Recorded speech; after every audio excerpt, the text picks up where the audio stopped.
Vasad Tarapur 6 lane highway પર બોરસદ નજીક આવેલ લાઇફલાઇન હોસ્પિટલ નજીક આણંદ જિલ્લા ટ્રાફિક શાખાની કારે એક્ટિવા ચાલકને ટક્કર માર્યાની ઘટના સામે આવી છે. અકસ્માતમાં બોરસદના જિગ્નેશ શનાભાઈ પટેલનું ઘટના સ્થળે જ મોત થયું છે.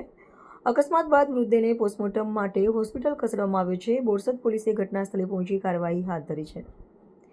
બોરસદ નજીક 6 લેન હાઈવે પર ગમખ્વાર અકસ્માત. જિલ્લા ટ્રાફિક શાખાની કારે એક્ટિવા ચાલકને ટક્કર મારી.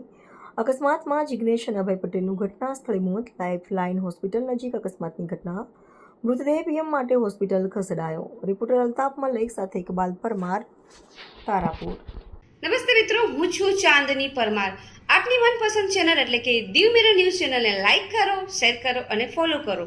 અને હા, તેમાં દરરોજ તાજા સમાચાર જોવાનું ભૂલશો નહીં. નમસ્કાર દર્શક મિત્રો, હું છું પાયલ બામભણિયા. આજના મુખ્ય સમાચાર દેશ વિદેશ ગુજરાત રાજ્યના તાજા બ્રેકિંગ સમાચાર નિહાળો દીવ મિરર ન્યૂઝ ચેનલ પર દરરોજ રેગ્યુલર.